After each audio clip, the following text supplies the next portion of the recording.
So Haripriya గారు, అడగొద్దు అనుకున్నా అడగకుండా ఉండలేకపోతున్నాను, ఒకసారి గీత గారిని ఇమిటేట్ చేసేయండి. ఇవాళ ఎన్టీవీకి రావడం చాలా చాలా చాలా ఆనందంగా ఉంది. అండ్ అసలు ఎక్స్పెక్ట్ చేయని క్వశ్చన్స్ అన్నీ అడుగుతున్నారు.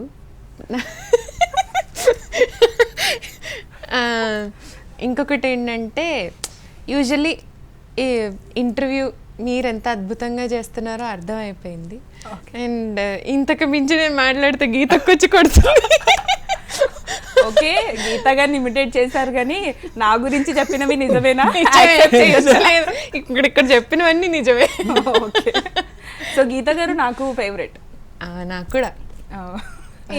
ఇందాక ముగ్గురు అన్నారు. అంటే గీతక్క ఇక్కడికి వచ్చాక ఫేవరెట్ అని కాదు, ఇక్కడ అందరూ ఫేవరెట్ నాకు. ముందు నుంచి గీతక్క ఫేవరెట్ నాకు.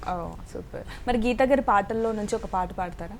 నిన్నే నిన్నే కోరా, నిన్నే నిన్నే చేరా, నిరంతరం నీ ధ్యానంలో నన్నే మరిచా. నిన్నే నిన్నే కోరా, నిన్నే నిన్నే చేరా, నిరంతరం నీ ధ్యానంలో నన్నే మరిచా. ప్రతి జన్మలోనా నీతో ప్రేమలోనా ఇలా ఉండే పోనా ఓ చంద్రమా. నచ్చవే నచ్చవే ఓ నచ్చవే నచ్చవులే. మీరు ఇద్దరు పాటలు పాడుతుంటే నేను ఏ క్వశ్చన్ అడగాలో మర్చిపోతున్నా, ఈ పాటలోకి వెళ్ళిపోతున్నాను.